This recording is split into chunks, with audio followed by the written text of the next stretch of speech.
Call it the bad side of Black Friday. Experts say retailers this holiday season plan for shoplifting at their stores, and it's already underway. Just today, 2 local cases where tens of thousands of dollars worth of merchandise swiped from store shelves. Pat Bailey is in the Albany newsroom to tell us about a growing trend of organized shoplifting. Pat? Yeah, Jerry, apparently upstate New York, including the capital region here, a hotbed for mass amounts of shoplifting. Now, as one expert tells me tonight, tens of thousands of dollars worth of merchandise goes out the front door of stores and sometimes down the thruway, where people who make a lot of money organizing these lifts are waiting with open arms.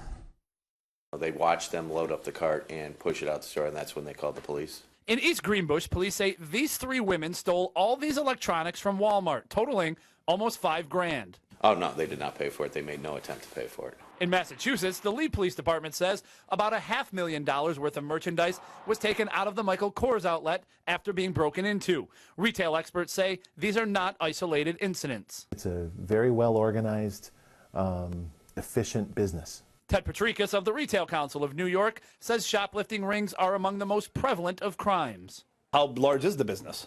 Well, across the country, it's in the tens of billions of dollars in lost merchandise per year. And to steal that much, it takes a well-organized, elaborate plan executed by a large group. They go out with a shopping list, and they're told this is what we need to have, this is what we're being asked to provide. Experts believe the merchandise that leaves the area ultimately ends up being resold in New York City.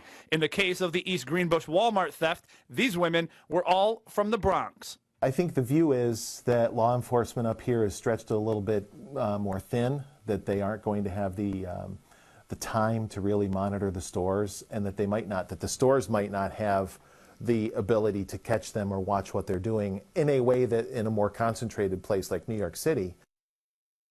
Now, according to retail experts, in the case of these large rings, it's oftentimes the lower level employees, if you will, that get caught. They say those who actually take the merchandise out of the store do so for people who work at a much higher up in the chains. And Jerry, I say employees because I'm told that a lot of them are treated like employees. They're sent to take things from stores. They're oftentimes given gas reimbursements, toll reimbursements, sometimes even reimbursement for food.